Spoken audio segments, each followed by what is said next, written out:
Hello and welcome back. Today it is Saturday, 6 p.m. Today I will be doing a reaction video on a oil video that I'll be showing you due to popular request in the Discord. That is not something I plan myself. I never plan out reaction videos, but if there's enough popular demand in the Discord, I will make those types of videos. The reason I'm reacting to this video is because it will contain really relevant topics to what we are doing as traders. I'm not reacting to random ass shit, which we will get into and you'll see very clearly. And it relates to the oil markets. So it'll be quite interesting. I didn't watch the video in advance. All right, so let's get it started. When the war in Iran kicked off, and Iran reacted by essentially closing the Strait of Hormuz, energy market analysts warned that if the strait wasn't reopened in short order, oil prices would go to the When is this video from? And yeah, they didn't essentially close it, by the way. They closed it. It is closed. moon. In normal times, something like 20 million barrels of oil passes through the strait every day, roughly 20% of the 100 million or so barrels. This is why I don't watch mainstream media too much. It's kind of annoying. Yeah, it is 20% of global trade, yes, but it is 30 to 40% of the world's commercialized oil. 35, 40 is probably more accurate. If I pull up the UK Brent price here, it would have not gone from 60 to $150 a barrel if it was 20%. That the world consumes each day. And there's not really an alternative route available because, well, the strait is the only way out of the Persian Gulf. Market analysts noted that 20 million barrels a day is roughly how much global oil consumption fell by during the height of the pandemic, implying that for the global economy. That is a huge difference as well. During the height of the pandemic, it dropped because, let me pull the chart here. You can see that raw prices for barrels that countries were paying was actually negative because there was such a surplus in oil being produced that countries were trying to unload them because of storage costs, right? So countries like UAE, Saudi Arabia, or whatever, they have to pay to have their oil stored, production, moved around, all that kind of stuff. And also, you don't just want to have it sit around forever. And that made it hit a negative price. It was a very different scenario, but yeah, I get what he's saying though. Economy to Sorry if I'm interrupting too much. I guess you guys in the Discord will just have to give feedback on that. adapt to a prolonged closure of the strait, we would need to see a pandemic-level slowdown in economic activity, and that prices would keep rising It's not the same though. I'll just explain why. until this happened. 2 months on, however, Iran and the US look no closer to a deal, and the Strait of Hormuz is still closed.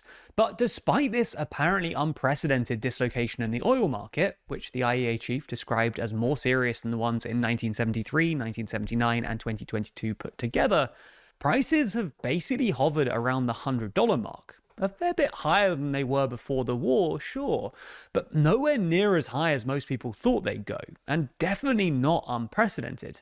Oil hit similar.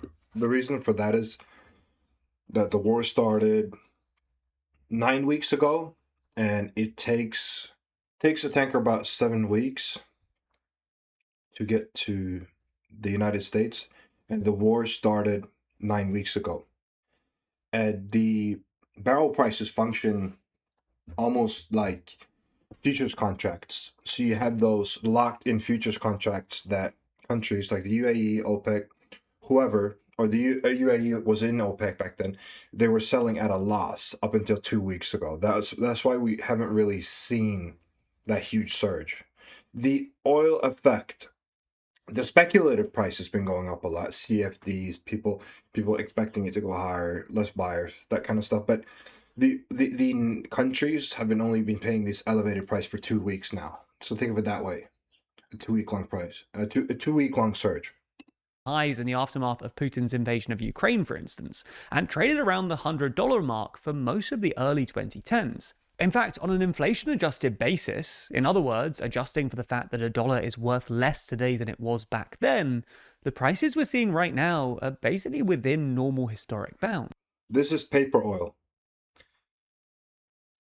That there's a huge differentiator between paper oil and actual oil.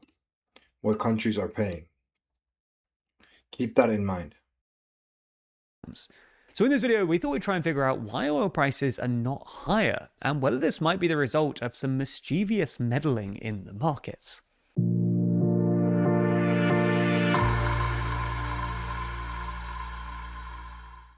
The next issue of our magazine is out very soon, with this issue focusing on all of the wars that Trump has been involved in during his second term, with each dot on the cover representing a different military intervention or strike. The first thing to say is that there has been some news. So, the first thing to say is that there has been some suggestion that the relatively muted reaction we've seen from both the energy and stock markets reflects the fact that traders are simply naive.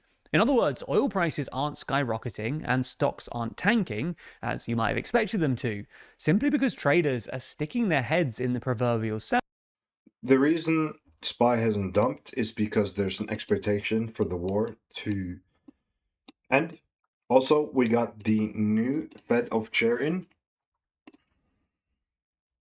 which historically has been very, I forgot his name. Let me find it. New Fed Chair, Warsh, the new Fed Chair Warsh, has said that he wants to redefine how inflation is being calculated. He's essentially Trump's pick, even though he has historically been a very conservative pick for interest rates. He's been very hawkish.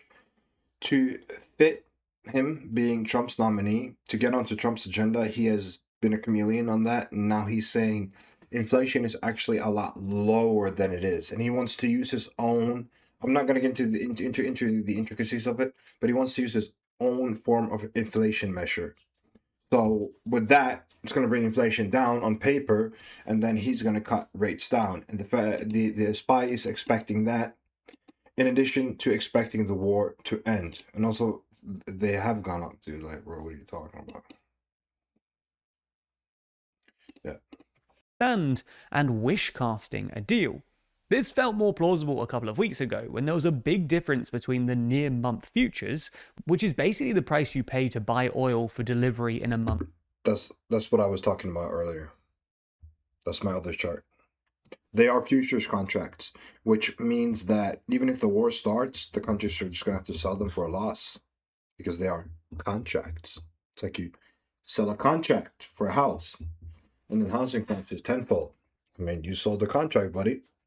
Month's time, and is the price people are generally referring to when they talk about oil prices, and the actual spot prices, which is the price that refineries are paying to have oil delivered right now. These two are usually roughly the same, because in normal times, oil costs about as much now as it does in a month's time. But they diverge sharply in April, with spot prices about $30 higher than near-month futures for delivery in May. This basically implied that despite real tightness in physical markets, traders expected the strait to reopen by May, which in retrospect does look somewhat naive. However, in the past week or so, the gap between these has closed, with spot prices falling to meet futures prices.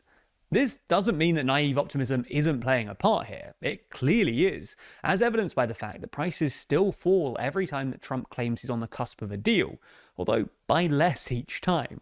Nonetheless, the fact that there's no longer a big gap between spot and futures prices, and the fact that spot prices have come down, suggesting that the physical market is coping okay, does imply that that's not the whole story. Similarly, this convergence also undermines the theory that governments are meddling in the markets to keep prices low and markets calm. This is something that both the US Treasury and Japanese finance Theories. What is he talking about, theories? Countries are meddling. There have been suspension of oil fees. There have been subsidies. Even some countries have, like Hungary, have used price controls. Finance Ministry were reportedly considering in March. However, while they might have been able to affect futures prices, the recent fall in spot prices can't really be explained by financial meddling and suggests that something else is keeping prices down. So if it's not naivety or government meddling, then what else? Tell me. Well, as we see it, there are at least 5 possible contributing factors to the market's muted reaction. First, affected countries have been able to reroute some of their oil that would have gone through the strait through other export routes. The Saudis, for instance, have been able to reroute about 3 million barrels a day through the Yanbu port on the Red Sea via their east-west pipeline. The UAE have been able to reroute about 1.5 million barrels a day to the port of Fujairah on the other side of the strait via its ADCOP pipeline. And Iraq has been I want him to finish explaining all the points to see if it's valid. able to reroute about 300,000 barrels a day via its pipeline to Turkey. All in all, this means that affected countries have been able to reroute about 5 million barrels a day via other export routes, which takes the real shortfall down from about 20 million barrels a day to more like 15 million. Secondly, some ships are still getting through the strait. According to Bloomberg tracking data, traffic is down about 90% since the war, but something like 4 ships a day are getting out. This probably represents about 1 million No, it doesn't. No, maybe 100,000 barrels, taking the shortfall down again to about 14 million barrels a day. Third, and perhaps most importantly, the world has been able to dip into unusually well-stocked inventories. There was something like 8.4 billion barrels in global inventories at the start of the crisis, according to JP Morgan, well above the historical norm. Unsurprisingly, these have been drawn down at an unprecedented rate, keeping prices low and averting shortages. But this can't go on forever, and Bloomberg reckons that we'll start running out of accessible stockpiles around September. Fourth, we've seen a sudden reduction in imports from China, which is usually the world's biggest oil importer. You might assume that this is simply because China is dipping into its own stockpiles, but satellite data suggests that commercial stockpiles have continued to grow in recent weeks, and Chinese state-owned oil companies have been selling some of their own oil cargoes to European and Asian importers, all implying a genuine China doesn't release proper data. What China is doing is they're reselling some of what they're getting from Russia because China has a special discounted deal from Russia. So China isn't suddenly using less oil, like just oops. No, they're just reselling some of it. So Europe is buying Russian oil. I think we've talked about that before. reduction in oil consumption in China. This might be because China is experiencing an economic slowdown, but the other possible explanation is that the Chinese economy is just less oil dependent than we once thought. And this Yeah, in the span of 7 weeks. takes us nicely onto our fifth reason. It's possible that the global economy is just He is saying possible, though, to be fair. less oil dependent and generally more resilient than we gave it credit for.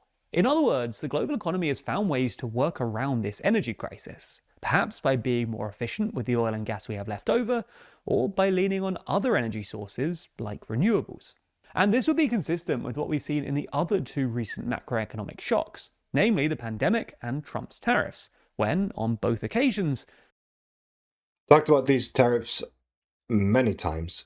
So when Trump came out with the tariffs on the billboard and told the whole world he's going to tariff them over here, shit tanked. And then he was like, no, I'm not going to do that. And then he started doing it in secret. It was all about optics. So when the optics disappeared, the market reaction to it also disappeared. So that isn't correct, because we're still he's quoting Bloomberg a lot. So let me go on Bloomberg.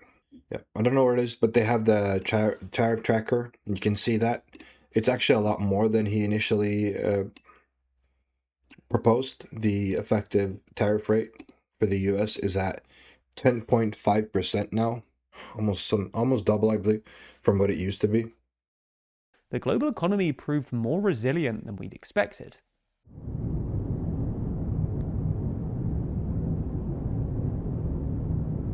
Greenland. And as it does, the world's superpowers are beginning to move. Oh, you guys made me watch this to get rage baited. Fuck you guys. Anyways, thank you guys for watching. If you liked the video, the Discord will be linked in the description. If you like macroeconomics, if you like trading, if you like that sort of material, feel free to hop in the Discord. It'll be linked in the description below. And that's it. No Friday questionnaire. I will see you tomorrow for painting. That's when we SR paint. I might actually SR paint on Monday as well. We'll see on that one. Because entries, like I've mentioned many times before, entries on Mondays have a lower win rate. That's been backtested a lot. And with the overall strat, if you perform it perfectly, the win rate is a little bit above 80%. But with the Monday entries, it goes all the way down to 50%. Don't know exactly why it is like that. Probably because the closed Monday candles are still volume filled. The market is coming out of the weekend, and it isn't as accurate. But with that said, no need to make the video any longer than it is. And that's all I got for now. Thank you for watching. Bye-bye.